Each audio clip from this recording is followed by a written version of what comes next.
Oi, amadas. Hoje nós vamos conversar sobre a mulher samaritana. Esse texto está descrito no Evangelho de João, no capítulo 4, de 1 a 30, e certamente é uma das histórias mais conhecidas da Bíblia. Ele fala da história de uma mulher que foi pegar água no poço e teve um encontro com Jesus.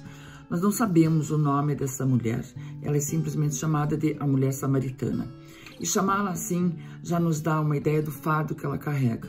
Primeiramente por ser mulher, porque na época de Jesus as mulheres eram consideradas pessoas de segunda categoria.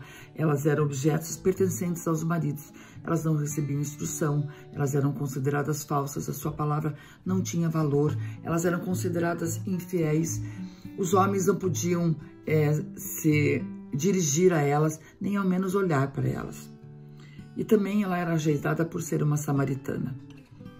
Existia uma grande animosidade entre os judeus e os samaritanos há muito tempo antes de Jesus. Lá por volta do ano 700, a Assíria invadiu a região da Samaria e levou cativos os seus habitantes. No lugar deles, ela trouxe pessoas de várias nacionalidades, com línguas diferentes, com hábitos, culturas diferentes, com cultos a deuses diferentes, cultos a ídolos. E eles foram se estabelecendo e se misturando com o povo que ficou nessa região, que foi aos poucos assimilando todos esses hábitos, se desvirtuando, fugindo daquele caminho que Deus tinha deixado para eles. Por isso, os judeus não se davam com eles, não aceitavam esse judaísmo adulterado que eles tinham. E eles o consideravam muitas vezes até piores do que os próprios gentios. E ela também era discriminada porque ela era pelos próprios samaritanos, porque ela tinha um comportamento totalmente inadequado. Mas Jesus resolveu ir ao seu encontro.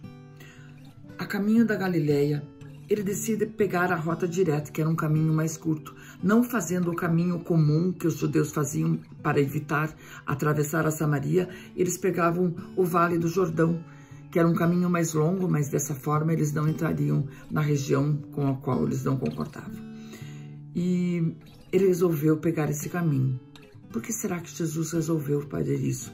No versículo 4 do Evangelho, diz o seguinte: e era-lhe necessário atravessar a província da Samaria. Por que era-lhe necessário? Será que o Jordão estava transbordando, que ele estava inacessível? Será que ele tinha pressa em chegar à Galileia, que ele teria que pegar um atalho? Não.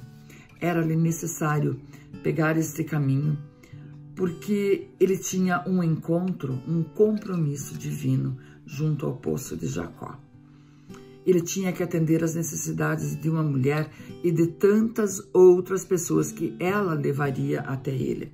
Jesus sempre teve tempo para as pessoas, né? Ele desviou da sua rota. Ele foi ao encontro dessa mulher. Será que nós fazemos o mesmo? Será que nós dispensamos tempo para as pessoas? Será que nós mudamos a nossa agenda tão cheia para de repente marcar um café com uma pessoa que está precisando ser ouvida? Será que nós pegamos o telefone e ligamos para alguém sabendo que ela precisa de alguma palavra, simplesmente para ouvi-la? Será que nós temos paciência de ouvi-la? Jesus tinha tanta paciência, ele se voltava para as pessoas, ele sentia seu manto ser tocado, ele parava no meio da multidão para olhar quem o estava tocando. Ele parava, atendia o chamado de pessoas que pediam por cura. Nós temos tanto a aprender com Jesus, que era sempre tão amoroso e gentil com as pessoas. Ao chegar ao poço, por volta do meio-dia, cansado da viagem e com sede, ele se assenta junto à fonte. Foi aí que chegou a mulher samaritana. E ele diz: dá-me de beber. Por que essa mulher iria buscar água nesse horário, com essa temperatura tão quente? Porque ela não ia de tardezinha, né, ao anoitecer, ou de manhã cedo, como todas as outras mulheres também iam, porque era mais fresco. Ter tido 5 maridos e agora estar vivendo com um que nem era seu marido, a deixava numa situação bastante inconfortável e até bastante escandalosa. Ela provavelmente evitava esse horário, porque lá ela encontraria outras mulheres e ela teria que ouvir alguns comentários ou os sussurros sobre a sua atitude. Ela podia ver que esse homem era judeu só pela aparência dele e também pelas roupas que ele usava. E quando ele a abordou, Ela com certeza se questionou muito. Como assim esse homem está me dirigindo a palavra? Será que ele não percebeu que eu sou samaritana? Por que ele vem pedir água a mim? Então vejam o que ela diz no versículo 9. Como, sendo tu judeu, pedes de beber a mim, que sou samaritana? Ela está assim, escandalizada, como esse homem está dirigindo a palavra a mim. Mas Jesus não se impressiona. Ele dá a ela uma resposta totalmente calma e que lhe desperta a curiosidade.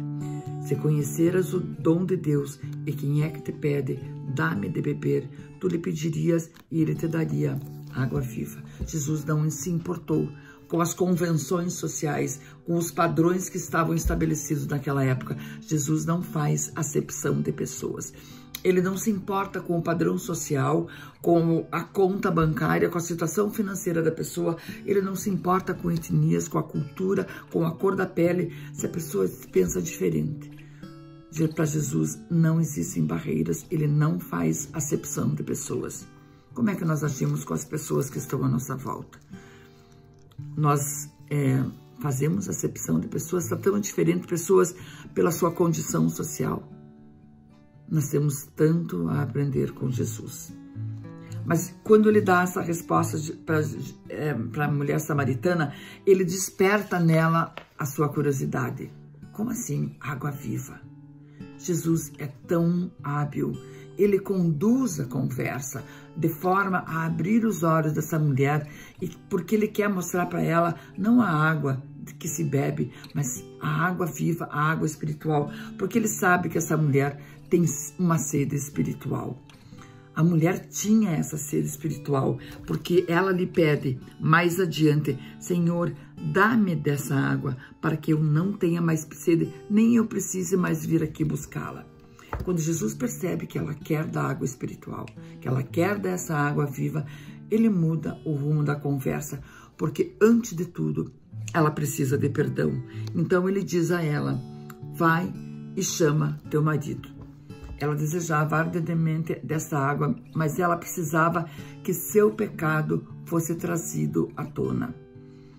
A menos que uma pessoa enfrente seu pecado e o abandone, ela não pode ser liberta para que ela tenha uma nova vida com Jesus. E nesse momento, ela reconhece que Jesus é profeta. Ela se esquece das suas necessidades terrenas, das suas necessidades básicas. Ela deixa tudo em segundo plano e ela começa a querer matar a sua sede espiritual. Então, ela começa a perguntar a Jesus sobre onde adorar a Deus e como adorar a Deus.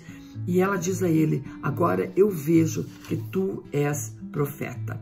Então ela deixa tudo de lado, ela deixa seu vaso de lado, o cântaro que ela ia encher de água, ela joga no chão e vai para a vila anunciar a todos que ela tinha achado alguém que deve ser profeta e que deve ser o Salvador que todos estavam esperando.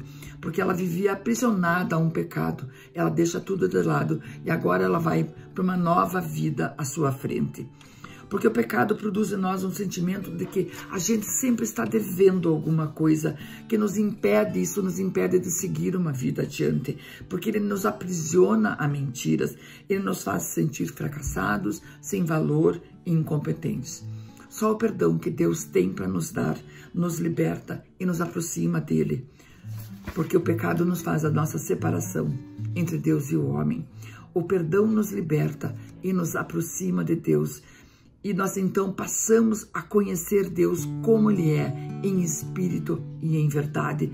E daí então, com um novo nascimento, nós nos conectamos a Deus em espírito, porque essa é a única forma de nós nos relacionarmos com Deus.